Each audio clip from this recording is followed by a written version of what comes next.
barik ala Muhammadin wa ala alihi wa ashabihi ajma'in. Amma ba'd. Yang kami hormati Ustadz Dr. Andes Haji Nasih Ihsan MAG, Majelis Tahfidz PWM Jawa Timur yang sudah hadir di tengah-tengah kita, Ketua Pimpinan Daerah Muhammadiyah Gresik beserta jajaran pimpinan, Ketua Pimpinan Aisyah Kabupaten Gresik beserta jajarannya, dan seluruh ortu dan Auma Muhammadiyah PDM Gresik, juga wabil khusus bapak-bapak, ibu-ibu jamaah sekalian yang pada kesempatan hari ini hadir pada acara pengajian Ahad pagi yang diselenggarakan oleh Majelis Tabligh Pimpinan Daerah Muhammadiyah Kabupaten Gresik yang kami cintai dan kami banggakan. Puji syukur kehadirat Allah, pada kesempatan pagi hari ini kita bisa bermuajahah, bersilaturahim dalam agenda rutin yang diselenggarakan oleh Majelis Tabligh Pimpinan Daerah Muhammadiyah Kabupaten Gresik, yaitu kegiatan yang sangat diandalkan oleh Majelis Tabligh, yaitu pengajian Ahad pagi.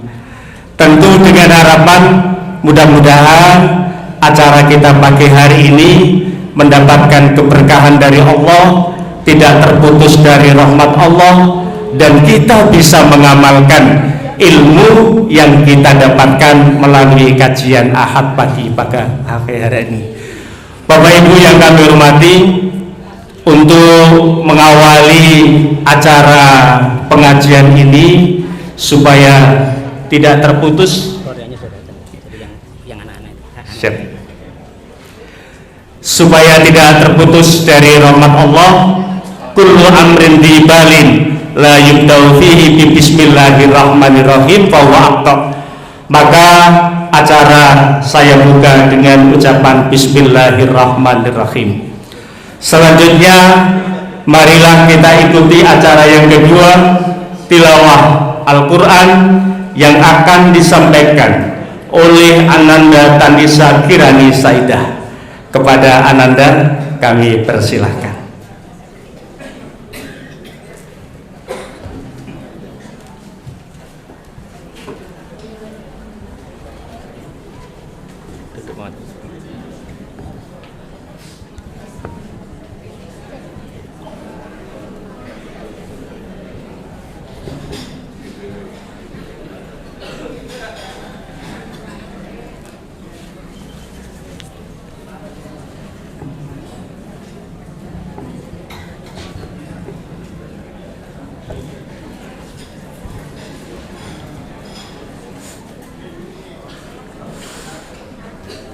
A'udzu billahi minasy syaithanir rajim.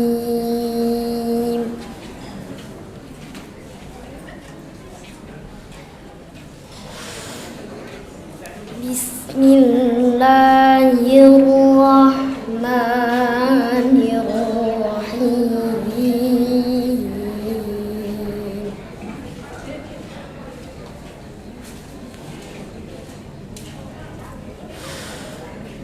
Inna fatahna laka fatham mubina.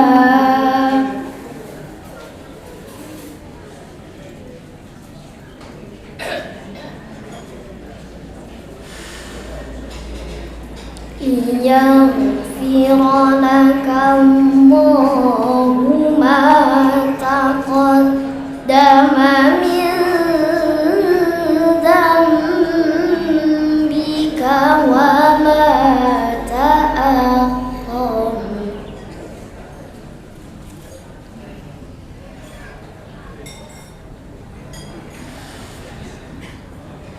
Wa ma ta'akhkhara wa yutimma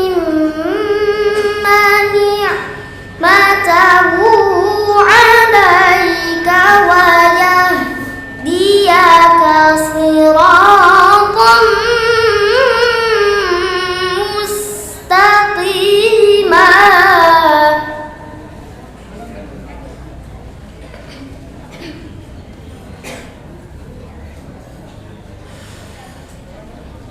وينصرك الله نصرا عزيزا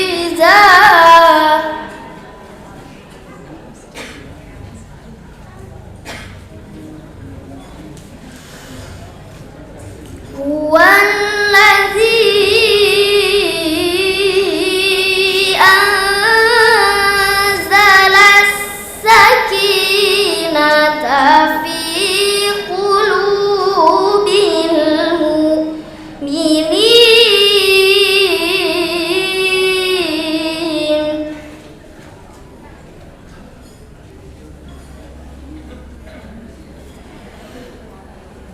في قلوب المؤمنين ليزدادوا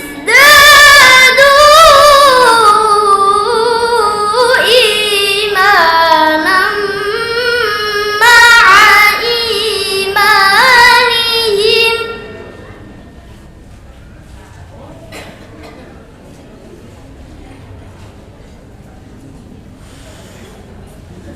ولله جنود السماوات والأرض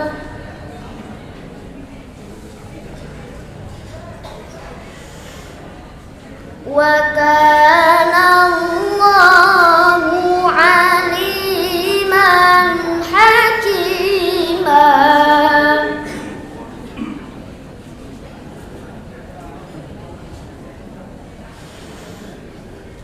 ليدخل المؤمنين والمؤمنات جنات تجري من تحتها الأنهار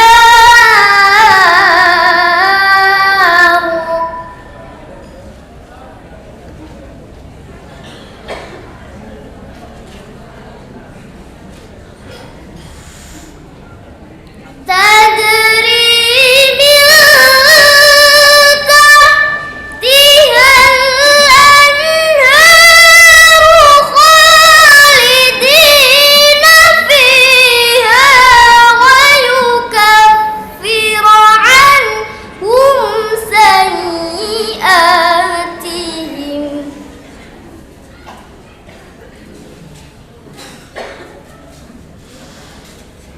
وكان ذلك عند الله فوزا عظيما صدق الله العظيم.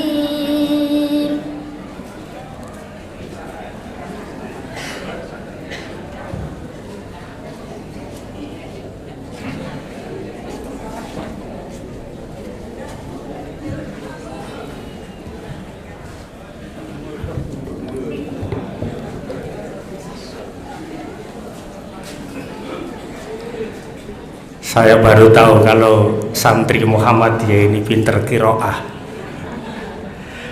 Kepada Ananda Tanisa Kirani Saidah, ini siswa kelas 5 SD Muhammadiyah Gresik, kami sampaikan jazakumullah khairan katsira. Bapak dan Ibu sekalian, acara selanjutnya adalah sambutan tunggal yang akan disampaikan oleh Ustadz Anas Thohir selaku wakil pimpinan bidang tabligh. Kepada beliau kami persilakan.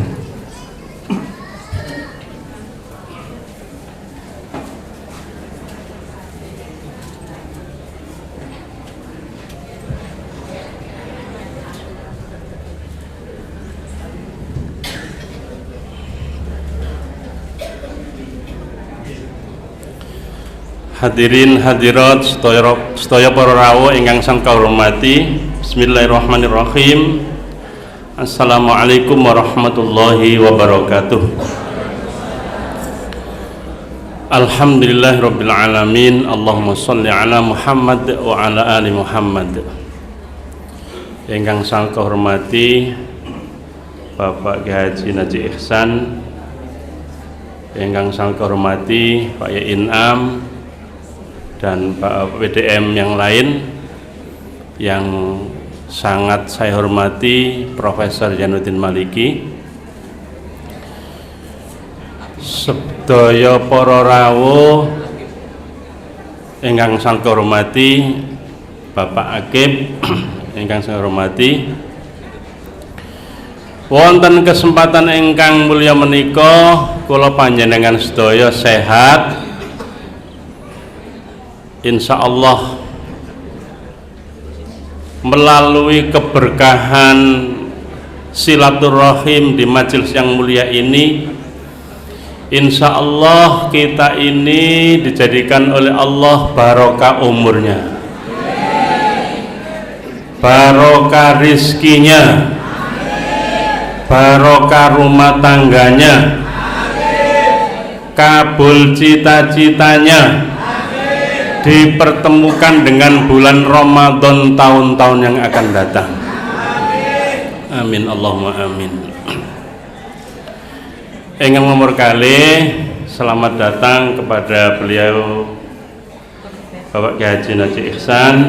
Untuk kesekian kalinya beliau kita undang untuk memberikan pencerahan kepada kita semuanya. Bapak dan Ibu sekalian, selanjutnya acara inti pada pagi hari ini adalah kajian dengan tema menjaga kemurnian akidah yang akan disampaikan oleh Yai Najih Ihsan. Beliau ini adalah Ketua Majelis Tabligh PWM Jawa Timur, Divisi Pengembangan Sumber Daya Insani SDI Mubaleh.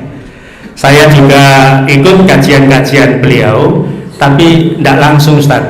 Saya hanya jamaah YouTubiah karena mengikuti di YouTube. Untuk itu kepada Ustaz Najih Ihsan menyampaikan waktu secukupnya, kemudian nanti dimohon untuk menutup acara ini dengan doa 2 in 1. Untuk itu kami di dalam memimpin acara pada pagi hari ini, apabila ada kesalahan kami mohon maaf yang sebesar-besarnya. Kami akhiri dengan shiratal mustaqim. Assalamualaikum warahmatullahi wabarakatuh. Dan kepada Ustaz Najih Ihsan MAG kami persilahkan.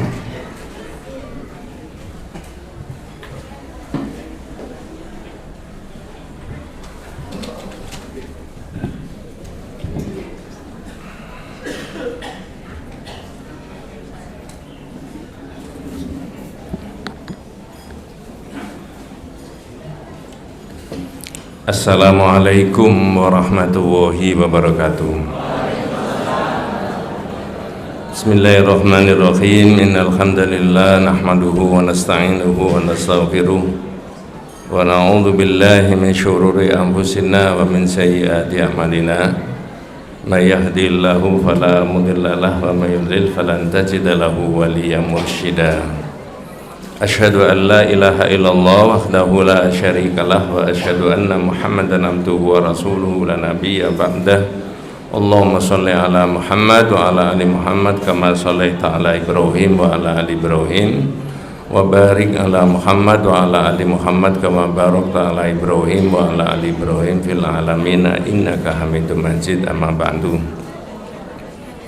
Ma'asyiral muslimin rahimani wa rahimakumullah, usikum wa nafsiya bitaqwallahi faqad faza man ittaqa.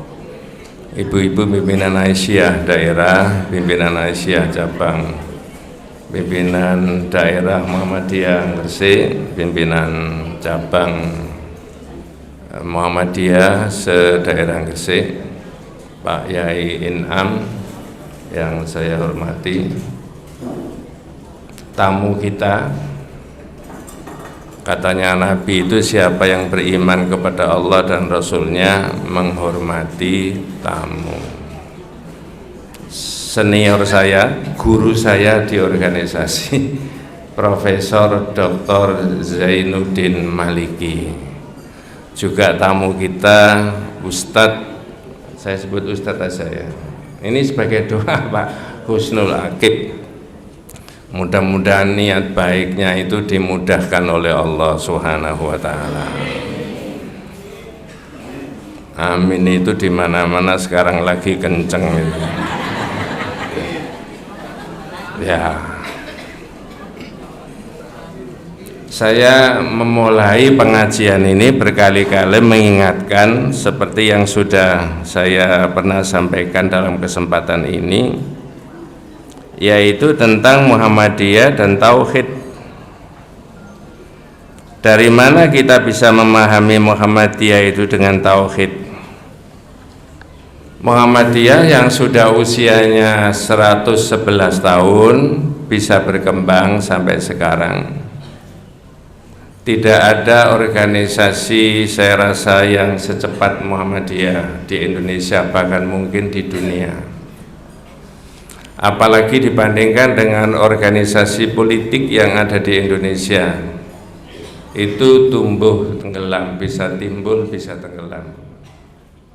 Tapi Muhammadiyah berkembang terus sampai sekarang. Berapa asetnya tidak ada yang tahu secara persis.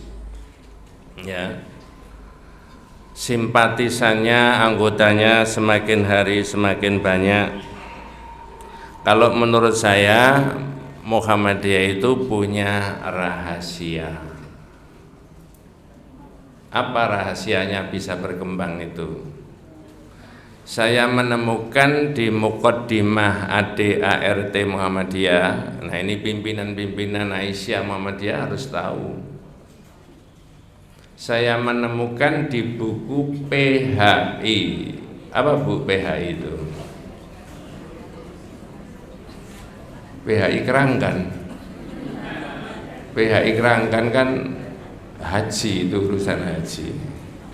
Pedoman hidup Islami warga Muhammadiyah. Saya menemukan di Muqaddimah ADART, ini para asatid, para guru yang ngajar ke Muhammadiyahan apal. Inilah rahasianya Muhammadiyah berkembang dan insya Allah sampai pada akhir zaman. Apa? Ada tulisan di Muqaddimah ADART Muhammadiyah bahwa sesungguhnya ketuhanan adalah hak Allah semata. Ketuhanan itu adalah hak Allah semata. Bertuhan dan beribadah serta tunduk dan taat kepada Allah adalah satu-satunya ketentuan yang wajib atas tiap-tiap makhluk, terutama manusia. Itu kalau kita lihat bahasa hadisnya, haqqullah 'alal ibad, haqqul ibadi 'alallah. Hak ketuhanan itu Allah, dan itu tauhid maksudnya. Para ustadz, para kiai kalau jenengan mempelajari kitab-kitab tauhid, hadis itu dimasukkan dalam bab yang pertama tentang hak Allah dan kewajiban manusia, hak manusia dan kewajiban Allah. Kalau haknya Allah berarti kewajibannya manusia, haqqullah 'alal ibad. Kalau haknya manusia itu kewajibannya Allah. Siapa yang mewajibkan Allah? Ya Allah sendiri. Lalu apa haknya Allah tadi menurut Muqaddimah ADART tadi? Karena tulisannya bahwa sesungguhnya ketuhanan adalah hak Allah Subhanahu wa ta'ala semata-mata, yaitu beribadah. Paling gampang pakai bahasa ibadah. Nah, ibadah kepada Allah itu bisa dengan banyak aspek yang dimiliki manusia. Ada gerakan-gerakan fisiknya manusia, beribadah dengan harta bendanya manusia, beribadah dengan hatinya manusia, jihad manusia di bidang ekonomi, jihad manusia di bidang sosial, jihad manusia di bidang budaya, jihad manusia di bidang politik yang tadi sudah diterangkan oleh Pak Kiai In'am. Itu semuanya adalah wujud daripada haknya Allah tadi, mentauhidkan Allah tadi. Kata Pak Sa'ad yang dulu pernah jadi ketua wilayah Muhammadiyah, tauhidnya orang Muhammadiyah itu jadi bangunan. gedung dakwah, gedung rumah sakit, gedung sekolah, panti asuhan, dan sebagainya. Kok begitu? Karena harta bendanya orang Islam dipakai untuk itu, ibadah, untuk mentauhidkan Allah itu tadi. Jadi menurut saya itulah rahasianya bahwa Muhammadiyah bisa berkembang sampai sekarang karena berpedoman pada aqidatut tauhid. Saya menemukan yang kedua di PHI bagian yang ketiga, setiap warga Muhammadiyah wajib menjadikan iman dan tauhid sebagai sumber seluruh kegiatan hidup.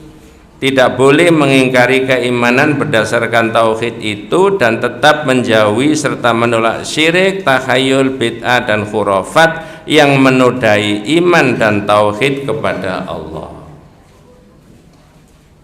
Wis banyaklah adik-adik yang sekolah itu kalau kan ada sang surya ya, menyanyi sang surya. Ada kalimat syahadat apa? Syahadat dua melingkar, warna yang hijau berseri. Betul ya? Insya Allah suara saya tidak kalah dengan suaranya Hari Mukti. Tapi saya bukan penyanyi. Sering saya katakan, apakah syahadat dua melingkar ini hanya dipakai nyanyian saja? Tentu saja bukan. Ndak. Cuma, nah ini saya lanjut ya. Tauhidnya Muhammadiyah itu yang mana? Nah ini yang jadi perbincangan di karangan para cerdik pandainya Muhammadiyah itu, Majelis Tarjih, Majelis Tabligh. Tauhidnya yang mana?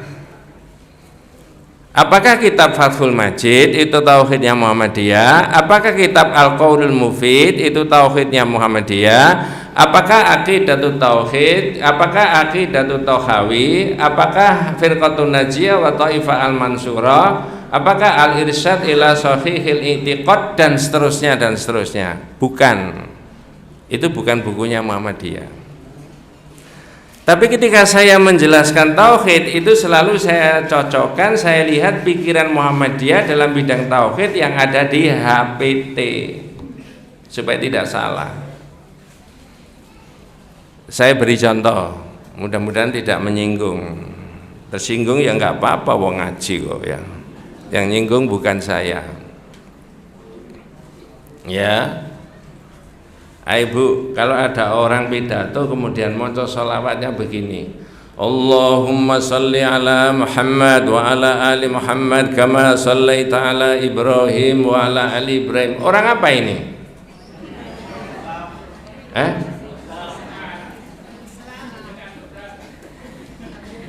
Orang apa Bu? Itu sudah saya cocokkan antara kitab-kitab yang saya sebut tadi dengan HPT-nya Muhammadiyah. Kalau jenengan ditanya orang apa ini, jangan dijawab orang Muhammadiyah. Orang yang membaca sholawat Nabi menurut hadis. Tak balik sekarang. Kalau orang pidato kemudian maca sholawatnya begini, Allahumma sholli ala Sayyidina Muhammad wa ala ali Sayyidina Muhammad kama shallaita ala Sayyidina. Orang apa ini?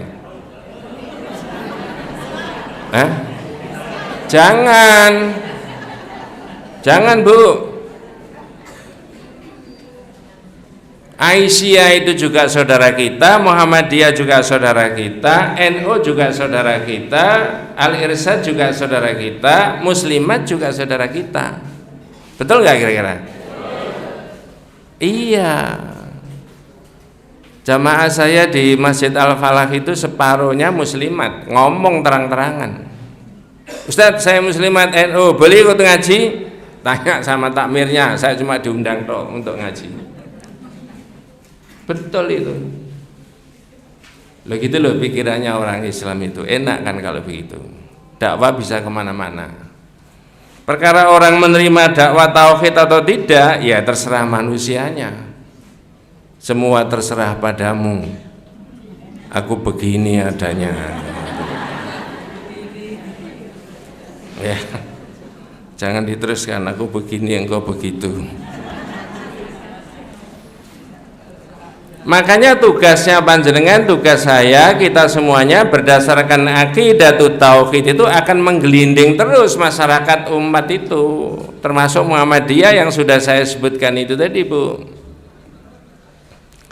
Sekarang tak urut asal usulnya yang ada di dunia itu, mana yang terlebih dahulu ada? Apakah A. tauhid atau B. syirik? Saya ulangi, ini semuanya harus bisa jawab loh. Mana yang terlebih dahulu ada di dunia itu? Apakah pikiran tauhid ataukah pikiran adanya syirik? Jawabannya A apa B? Oh, saya legende.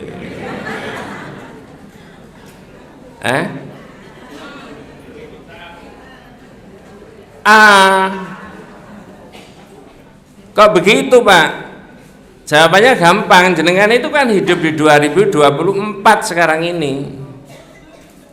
Ketika dunia itu belum ada manusia, hanya ada Nabi Adam saja, ya sudah jelas yang kita ilahkan, kita esahkan itu Allah satu-satunya, dan Allah memerintahkan kepada Nabi Adam supaya menyembah Allah satu-satunya, nggak kenal yang lain-lain itu. Maka orang kalau sudah meyakini keesaan Allah itu tunggal betul, maka di belakangnya itu atau di bawah itu ada kesatuan dalam penciptaan. Maksudnya di luar Allah adalah ciptaannya siapa? Allah, benda, barang, manusia, jin, binatang, tumbuh-tumbuhan dan sebagainya. Jadi yang diesakan itu adalah Allah, satu-satunya yang diilahkan. Baru di luar itu ada kesatuan dalam penciptaan. Betul apa enggak? Ya kudu dijawab betul, wong iku temenan kok ya. Yang kedua, di dalam ciptaan Allah itu ada kesatuan dalam kemanusiaan. Maka di dalam Islam, orang Islam itu memandang kita ini jadi manusia saja sudah mulia. Jadi manusia saja sudah mulia. Apalagi manusia yang beriman, apalagi manusia yang bertauhid. Nanti saya terangkan itu ya. Walaqad karramna bani Adam. Ayo Pak, bani Adam itu manusia muslim saja atau seluruh manusia? Dimuliakan oleh Allah. Maka manusia itu tidak boleh mensyirikan Allah, mensyirikan Allah dengan benda, barang dan sebagainya. Ketika manusia sudah dimuliakan oleh Allah tapi dia mensyirikan Allah dengan benda dan barang, maka dia menjatuhkan harkat dan martabatnya sendiri. Lebih memuliakan apa? Halo, lebih memuliakan benda dan barang. Padahal manusia saja sudah apa tadi? Mulia. Saya mau ngomong gini tapi nggak enak. Enak ya?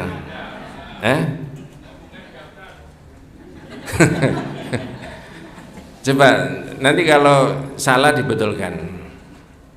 Sebenarnya carut marutnya masyarakat, tatanan masyarakat bidang apa saja, tatanan bangsa dan negara bidang apa saja, itu bermula dari adanya kesyirikan kepada Allah. Betul apa tidak? Iya, tapi jangan emosi Pak. Iya.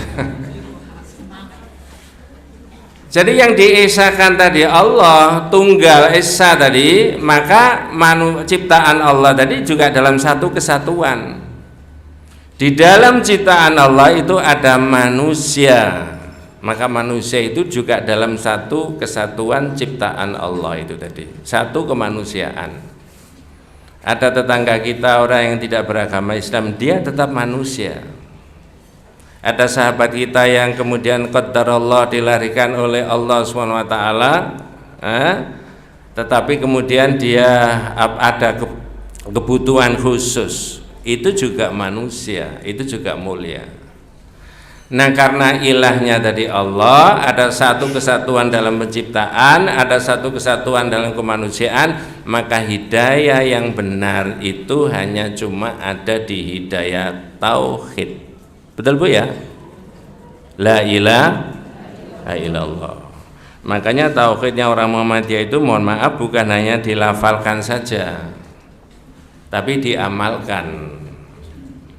Ya, ditulis juga boleh, ya, la ilaha illallah, dilafalkan saja juga boleh, lalu diamalkan. Kemudian berikutnya, sejak kapan adanya pertentangan antara tauhid dengan syirik itu? Kalau tadi dimulai dari Nabi Adam itu perintahnya Allah hanya menyembah Allah satu-satunya. Dalam kajian tauhid, timbulnya kesyirikan itu bermula pada era zaman Nabi. Yang bisa menjawab tidak saya kasih hadiah sepeda. Lo kan tidak saya kasih hadiah. Nabi Nuh. Ayo Pak, Nabi Nuh itu berdakwah mengajak kaumnya menyembah Allah berapa tahun?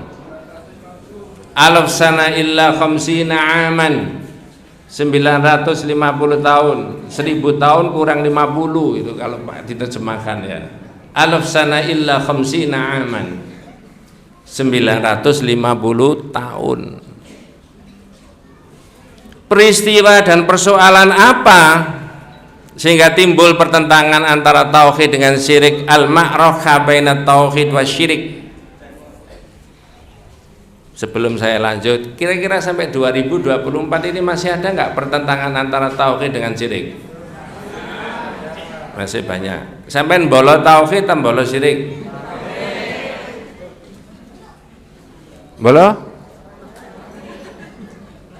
Bolo syirik. Ya bolo tauhid. Ya. Jenengan bisa bayangkan 950 tahun mengajak kepada umatnya tapi tidak ada respon. Ya. Ya. Tiba-tiba kemudian Nabi Nuh itu curhat. Nah ini loh Pak, cikal bakalnya adanya syirik di dunia. Mudah-mudahan panjenengan diberi umur panjang sama Allah dan barokah. Nanti kalau ngajinya itu terus ada anwa'u syirkil akbar, ada macam-macam dari syirik besar, tapi saya tidak bahas itu nantinya. Makanya tadi yang sudah saya sebutkan tadi, statementnya benar nggak carut marutnya tatanan masyarakat bangsa dan negara dalam banyak aspek itu sumbernya adalah syirik kepada Allah? Jawabannya apa? Iya. Itu kalau sudut pandangan akidah tauhid itu begitu. Ya, sedangkan katanya Profesor Dr. Pak Zainuddin Maliki ini, negara kita itu negara berdasarkan akidatut tauhid. Betul apa tidak? Negara berdasar atas ketuhanan yang Maha Esa. Sila yang pertama Pancasila apa? Enggak, saya tidak pakai menunjuk jari, nanti keliru. Itu maksudnya. Ya, nanti kalau menunjuk jari ada yang menunjuk kalau ketuhanan yang Maha Esa tidak menunjuk, begitu kemanusiaan menunjuk gini, ya nggak boleh lah, nggak adil. Ya. Kalau semuanya ditunjuk ya semuanya itu pakai apa? Tunjuk ketuhanan yang Maha Esa, kemanusiaan yang adil dan beradab, persatuan, mestinya kan begitu. Begitu ketuhanan yang Maha Esa diam aja nggak gini, kemanusiaan yang adil dan beradab lalu apa? Ngerti nggak jenengan kira-kira? Cerdas berarti sampai ini. Wes, saya balik ke situ Pak. Dalam peristiwa apa kemudian Nabi Nuh itu curhat sama Allah, kemudian inilah cikal bakalnya timbulnya kesyirikan di dunia sampai sekarang 2024, yaitu adanya orang-orang soleh yang dihulukan, dilebih-lebihkan. Makanya dalam pandangan tauhid kita, kultur dan budayanya orang-orang Muhammadiyah dan Aisyah itu sama. Saya bisa makan nasi pecel sama Pak Haidar Nasir, panjenengan juga bisa begitu makan bakso bersama-sama. Tidak ada kelas membedakan satu dengan yang lain.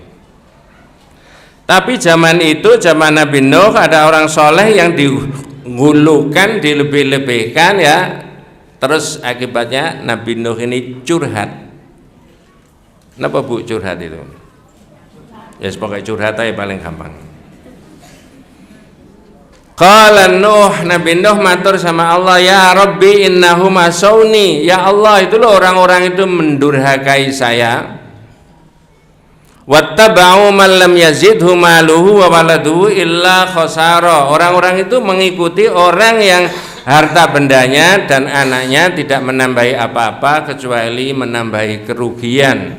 Wa makaru makron kubara, dan mereka melakukan makar. Ini mohon maaf Prof ya, Profesor Zainuddin, saya dulu banyak berguru waktu jadi mahasiswa itu ya, anak buahnya saya. Makar yang terbesar di dunia ini adalah makar kepada Allah Subhanahu wa Ta'ala, yaitu melakukan kejahatan terhadap Allah, dan itu cikal bakal dari kerusakan tatanan masyarakat yang saya sebutkan itu tadi. Betul Pak?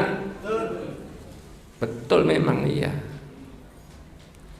Karena kedzoliman itu ada 3 macam. Satu, orang mendolimi diri sendiri. Yang kedua, orang mendolimi orang lain. Yang ketiga, orang mendolimi Allah. A'dhamul zulm, zalim yang paling besar adalah mendolimi Allah Subhanahu wa Ta'ala. Apa mendolimi Allah? Haknya Allah tidak diberikan kepada Allah. Hak apa? Hak untuk diibadahi. Nah itu kesyirikan itu tadi. Kedzaliman kepada manusia, haknya manusia tidak diberikan. Yang paling prinsip haknya manusia adalah hak hidup. Siapa Pak yang memberikan manusia hak hidup itu? Maka tugas masyarakat, bangsa dan negara melindungi hak hidupnya manusia, bukan merampas hak hidupnya manusia. Ya. Dan bukan membiarkan terjadinya perampasan hak hidupnya manusia. Jadi kedzaliman yang paling besar itu kepada Allah. Cuma di masyarakat adik-adik kita yang dipakai nyanyian di masjid-masjid itu bukan kedzaliman kepada Allah, zalim antar manusia itu loh. Kalau jenengan mbo apal mbo gak, wa asyghili zalimin bidzalimin. Terusnya oh berarti biasa demo sampean ya. Mohon maaf kalau ada yang berbeda pendapat ya. Sebenarnya menurut saya itu bukan selawat itu. Kalau selawat pakai dalil hadis, itu hanya doa saja minta sama Allah. Cuma karena dimulai dari Allahumma sholli ala sayyidina Muhammad wa asyghili zalimin bidzalimin. Betul ya? Wa akhrijna min bainihim salimin wa ala alihi wa sahbihi ajma'in. Enak gak Pak? Saya ngaji di tempat lain, jarene jamaah, panajiku Muhammadiyah ta. Loh. Maksudnya kok iso ngono gitu loh.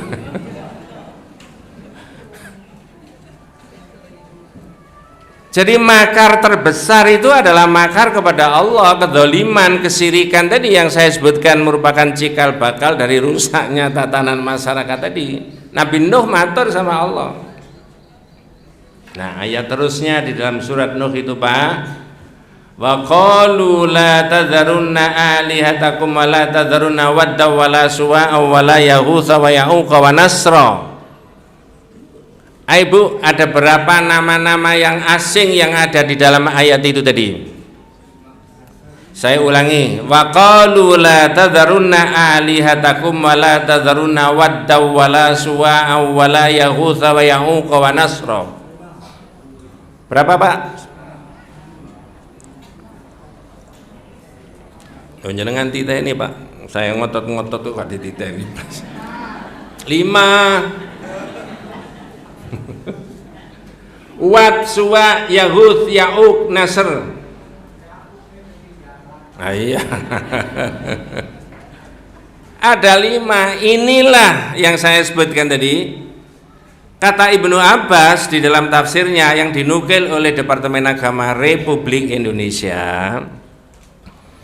Adik-adik nanti kalau sempat buka Quran terjemahan Departemen Agama surat Nuh ayat 23, tolong dicari di bawah garis itu ada footnote.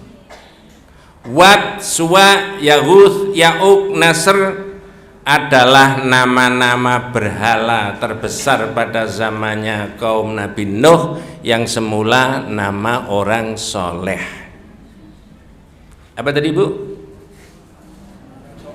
Loh, jangan orang soleh toh Pak. Kata Departemen Agama begitu, coba dilihat nanti. Oh, kalau begitu nama orang soleh bisa berubah menjadi nama berhala. Saya jawabannya apa? Bisa. Mohon ikuti sampai tuntas. Ini tidak mengolok-olok itu. Ada prosesnya. Dan inilah cikal bakal timbulnya ada kesirikan. Baru 1 poin sirik. Nanti berkembang macam-macam. Ya. Tapi ini sudah jam 7.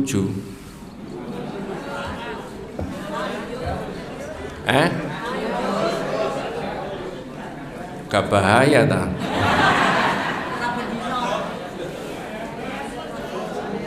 Enggak, saya membaca di flyernya itu jam 6 sampai jam 7. Tapi karena tadi menghormati apa tadi tamu wajib itu. Saya lanjut Bu ya. Departemen Agama itu mengambil dari tafsir yang besar-besar. Kata tafsir-tafsir yang besar itu ya, Al-Qurtubi, Al-Maraghi, Ibnu Katsir dan sebagainya, yang memberi keterangan mengenai Wad, Suwa, Yahud, Ya'uq, Nasr, Ibnu Abbas, sahabatnya Nabi, ahli tafsir. Kalau ahli tafsir itu bahasa Arabnya mufassir. Kalau bapak-bapak ini mufassir apa enggak ya? Ini ketoke mufassar, sobo pasar. Mufassir itu ahli tafsir. Apa kata Ibnu Abbas? Hadhihi asma'u rijalin sholihin min qaumin Nuh. Ini adalah nama orang-orang soleh pada zamannya kaum Nabi Nuh. Ya. Falamma halaku, ketika mereka meninggal, auhas syaitanu ila qaumihim. Setan membisik-bisikkan kepada umat santri yang ditinggalkan oleh Wad, Suwa, Yahud, Ya'uq, Nasr. Saya tanya, setan itu terdiri dari jin saja tapi minal jinnati wan nas. Berarti ada kemungkinan setan dari unsur manusia yang membisik. Ayo Pak, lebih dahsyat mana bisik-bisiknya setan dibandingkan dengan bisik-bisiknya tetangga?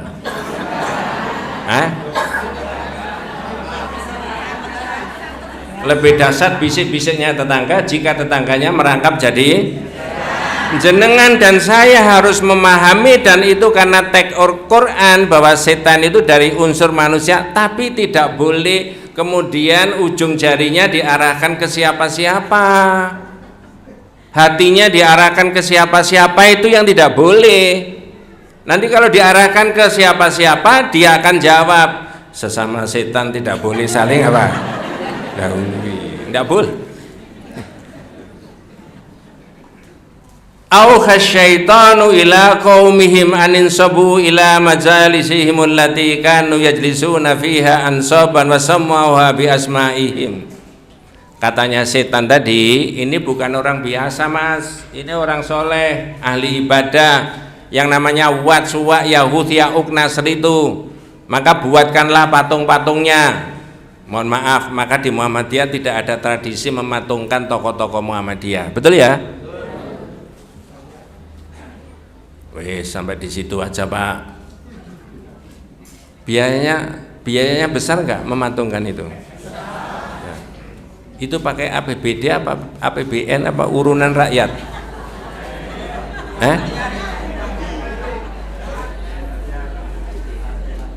Ono anggota DPR aku sungkan.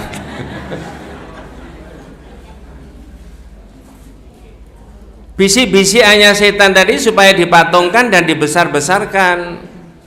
Fafa'alu walam tubat, bisikannya setan tadi kemudian dikerjakan, tapi saat itu nggak disembah karena ini orang soleh. Betul Pak, dan ini harus diterangkan.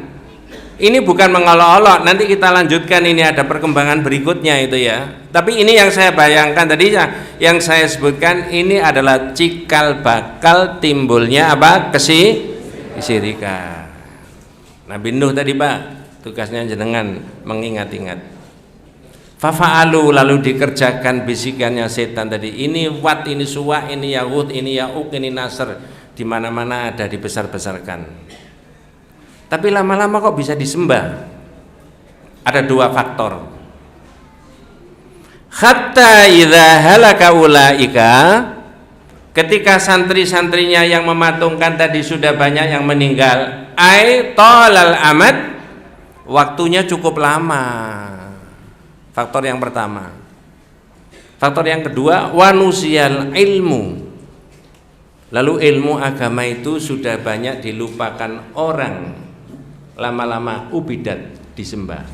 Makanya tradisi di Muhammadiyah dan tradisi di Aisyah, di samping kajian akbar kayak begini akad pagi, harus ada kajian rutin supaya kita bisa menjaga kemurnian akidah tauhid itu tadi. Siapa yang bicara begitu kalau bukan kita? Ya. Nah, di situ. Bu, saya boleh cerita? Kalau tidak boleh, wabillahi taufiq wal hidayah. Tahun berapa begitu ya? Kalau tidak salah 1990 atau 90 berapa? Muktamar di Jogja. Saya kebetulan ikut rombongan yang dari Sepanjang, tapi saya bukan peserta, penggembira. Kemudian teman-teman itu memberitahu ke saya, di belakang situ Pak, tempat kita menginap, ada makam kuburannya Pak Kiai Haji Ahmad Dahlan. Tanya sama saya, Pak Haji, iki konco-konco jangan ziarah kuburannya Kiai Ahmad Dahlan, oleh tak? Saya jawab begini, lo sampai niatnya dari Sepanjang ke sini niat ziarah apa enggak? Enggak, kalau enggak boleh, tapi kalau hanya sekedar dari Sepanjang jauh-jauh ke sini ziarah, ada hukum tauhidnya agak beda. Tapi karena saya main mengunjungi muktamar, pumpung di sini, mampir sekalian menziarahi kuburannya Pak Kiai Haji Ahmad Dahlan. Saya tidak nerangkan ini agak panjang. Sama dengan kita ke Madinah, yang utama ke Madinah itu apa? Sholat di Masjid Nabawi apa menziarahi kuburannya Nabi? Sholat. Kalau saya teruskan, saya main ke Tuban itu niatnya apa? Sampai di situ aja.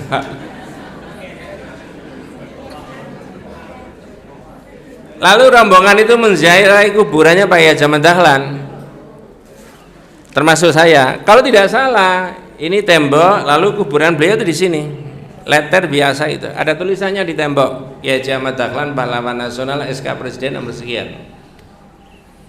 Saat itu ada orang datang memberitahu, ini zaman Presiden Soekarno dulu Pak, ini mau dipugar, dibesarkan ya, karena ini pahlawan nasional, jasanya banyak, Muhammadiyah berkembang terus, pengikutnya semakin hari semakin banyak, amal usahanya tidak bisa dihitung, itu warisannya beliau.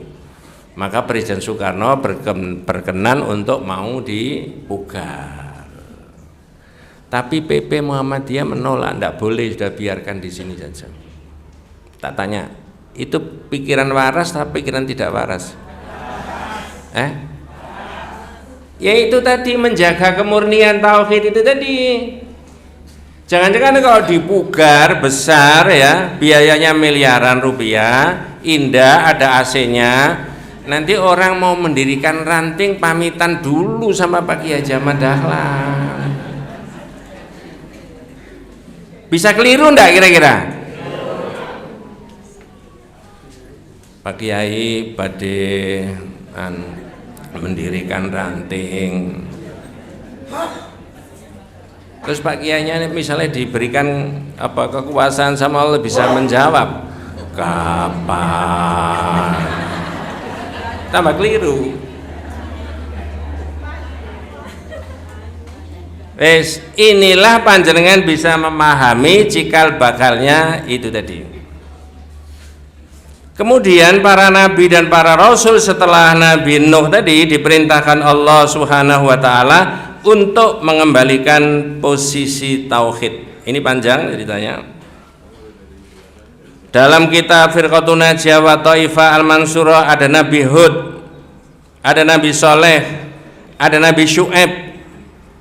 Nabi Hud, Nabi Soleh, Nabi Syu'aib bahasanya di Quran sama. Saya tidak membaca Al-Qur'annya. Ya qaumi abudullaha ma lakum min ilahin ghairu. Wahai kaumku, sembahlah Allah, tidak ada ilah yang berhak disembah kecuali Allah saja. Sampai Nabi Ibrahim, bahasanya Nabi Ibrahim agak beda. Wa idh qala Ibrahimu li abihi wa qaumihi innani bara'um mimma ta'budun illalladzi fatarani fa innahu sayahdin. Berarti Nabi Ibrahim berani enggak bicara yang benar kepada bapaknya dan kepada masyarakatnya? Berani? Berani. Kenapa kok berani? Di dalam dirinya Nabi Ibrahim ada semangat tauhid. Nah, Bu, presiden yang pertama Indonesia itu siapa? Sudah mengerti pidatonya Presiden Soekarno tentang tauhid?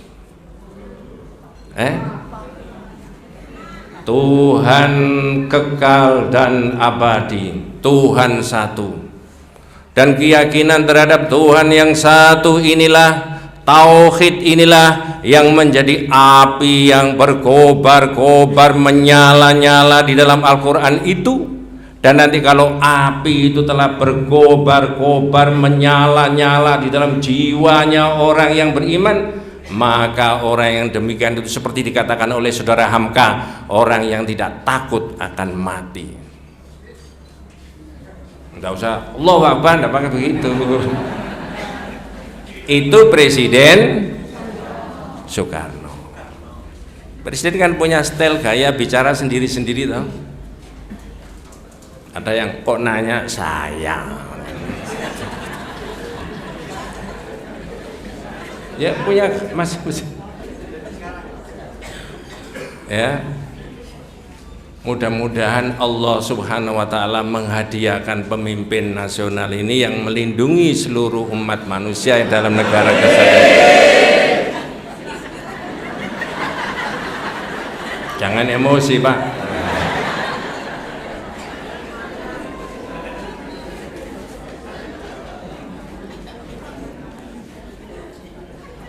Itu mereka berenam itu juga putra-putra terbaik bangsa dan negara, ya kan? Wes, tak lanjutkan. Sudah jam 7 ini, Pak. Lanjut nggih? Berarti Nabi Ibrahim itu punya keberanian sebagai seorang pemuda yang berjiwa tauhid tadi. Berani mengatakan benar kepada bapaknya dan umatnya, innani bara'um mimma ta'budun. Sebenarnya Muhammadiyah itu juga punya jiwa besar tauhid. Mohon maaf, ini bukan politik, praktis. Ketika ada wacana di negara kita itu kemudian seolah-olah ada big data, data besar bahwa rakyat menghendaki 3 periode sekian bulan yang lalu atau sekian tahun yang lalu. Halo? Ingat gak? Yang angkat tangan dulu mengatakan tolak tidak adalah Muhammadiyah. Betul itu. Pak Muti sudah membuat konferensi pers, pernyataan Muhammadiyah menolak jabatan presiden 3 periode karena menyalahi konstitusi, dan presiden disumpah untuk mentaati konstitusi dan ketentuan-ketentuan yang berlaku. Kok mau dirubah? Betul itu.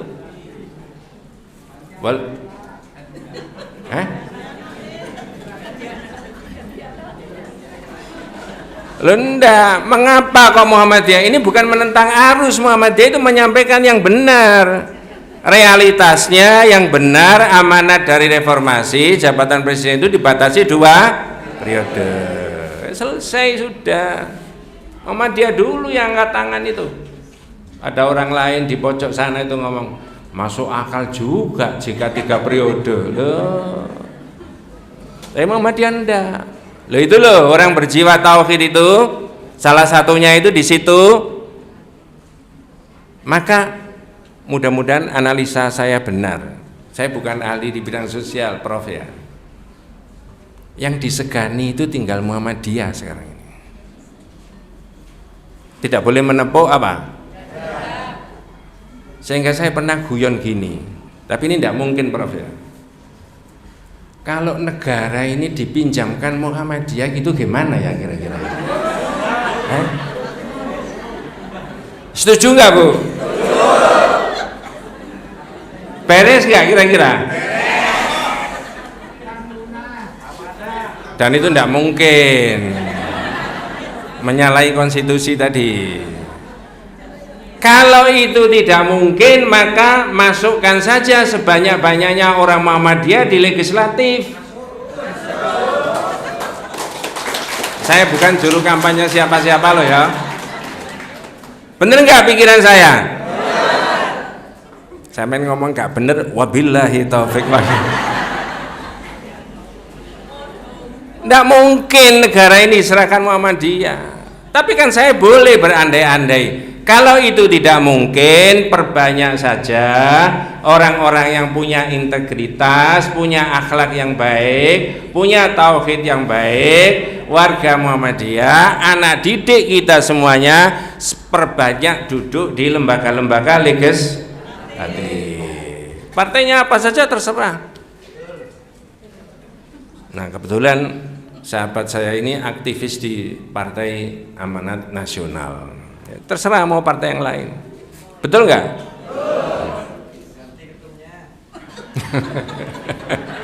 Pak Jainuddin.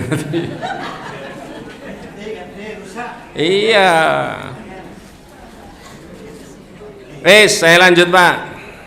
Sekarang Nabi Muhammad. Kalau Nabi Nuh, Nabi-Nabi tadi deretan diperintahkan untuk mengembalikan posisi tauhid tadi.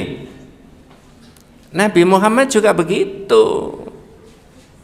Kalau jenengan mempelajari Firqatun Najiyah wa Thaifah Al-Mansurah, Nabi Muhammad itu sukses jadi pemimpin karena tahapan-tahapan yang dilakukan oleh Nabi Muhammad itu benar. Pertama, marhalatut tauhid. Jadi yang dikuatkan dulu akidahnya tauhid. Kalau akidah tauhidnya sudah baik, orang itu tidak mungkin belok ke sana, belok ke sini, mesti lurus. Bangsa itu tidak mungkin ke sana kemari, arah haluannya itu keliru, itu tidak mungkin, mesti lurus. Yang kedua, marhalatul ukhuwah, persaudaraan yang dilakukan oleh Nabi. Tidak ada orang yang mengatakan bahwa Nabi Muhammad itu gagal memimpin umat. Tidak, pasti mengatakan sukses. Salah satunya adalah ada ukhuwah tadi, dipersaudarakan, bukan hanya orang Islam dari Muhajirin dan Ansor, tapi antara orang Islam dengan umat Islam yang orang yang bukan Muslim di Madinah.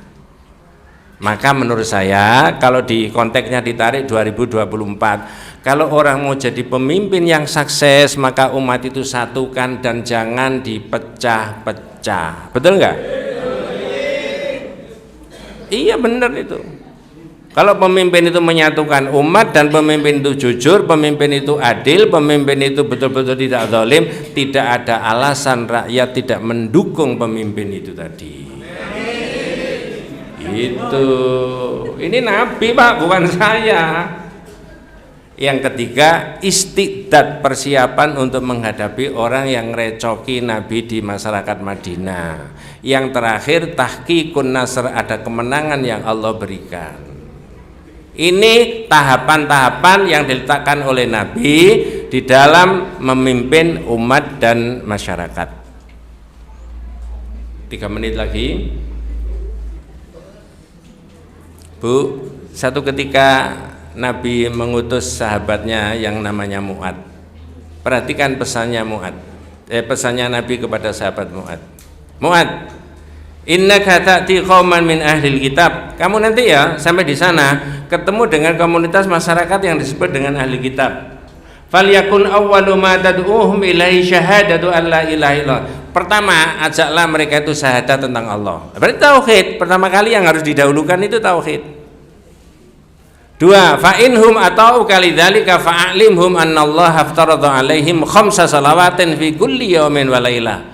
Kalau mereka sudah syahadatnya sudah mantap, ajarkanlah kepada mereka bahwa di dalam Islam itu ada sholat 5 kali sehari semalam. Saya tanya, apakah ada jaminan sholatnya jadi baik kalau akidah tauhidnya baik?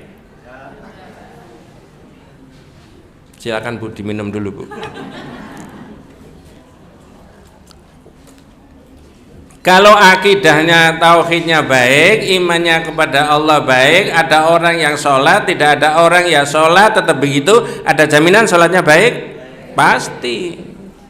Maka urut-urutannya Nabi tadi setelah akidah tauhid itu kemudian sholat. Yang ketiga, fa inhum ata'u kalidzalika fa'alimhum annallaha aftarada alaihim shadaqatan tu'khadhu min aghniyaihim wa turaddu ala fuqaraihim. Kalau mereka itu sudah taat, maka ajarkanlah kepada mereka bahwa di dalam Islam itu ada konsep sedekah, diambil dari orang yang kaya diberikan orang yang biasa-biasa saja, yang miskin. Sedekah itu mengelola duit apa bukan? Halo? Fulus kan? Apa ada jaminan mengelola duit, sedekah, infak, zakat itu lazis dan sebagainya akan jadi baik kalau akidah tauhidnya baik? Ya pasti baik loh. Mengelola zakat, mengelola pajak, kalau akidah tauhidnya baik, ya pasti baik. Wa iyaya wa karaima amwalihim. Lalu kata Nabi tadi, kamu wajib menjaga harta bendanya mereka, tidak boleh seenaknya mengambil hak miliknya orang lain. Wattaqi da'watal madlum, takutlah terhadap doanya orang yang dianiaya, didolimi.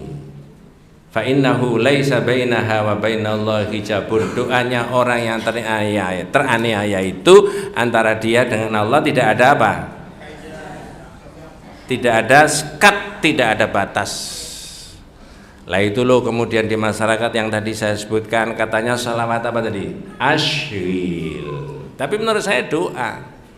Wa ashghilidz zalimina bidzalimin. Ya Allah, orang yang zalim itu sibukkan mereka mendolimi teman-temannya sendiri. Jangan kami dijadikan sasaran kedoliman. Doanya siapa itu tadi?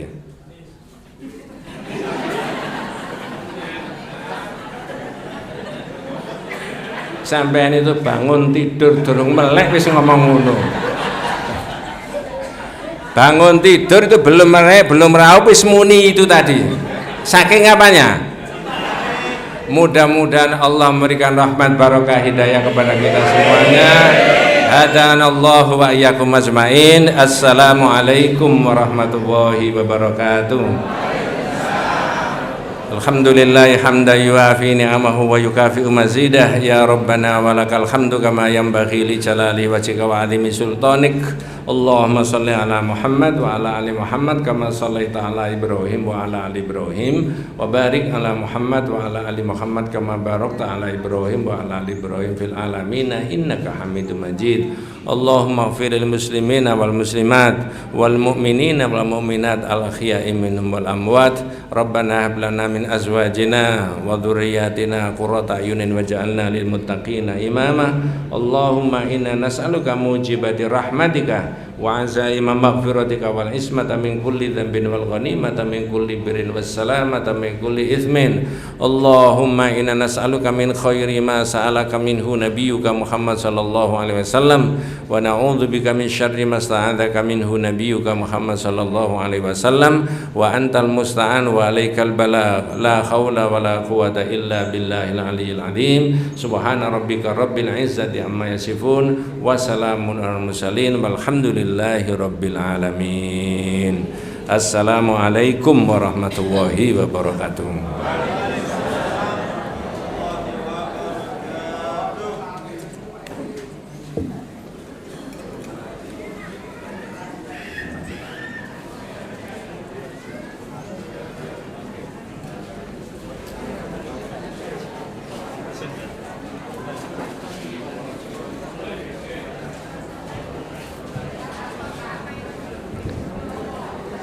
Alhamdulillah, acara kajian Ahad pagi sudah selesai. Untuk selanjutnya mohon kepada jamaah Bapak dan Ibu untuk tidak beranjak dari tempat duduknya dulu, bersabar menunggu bonusnya, yaitu sarapan pagi. Dan kepada Ustadz Haji juga para pimpinan mohon untuk naik ramah tamah bersama. Demikian atas perhatiannya kami sampaikan. Terima kasih.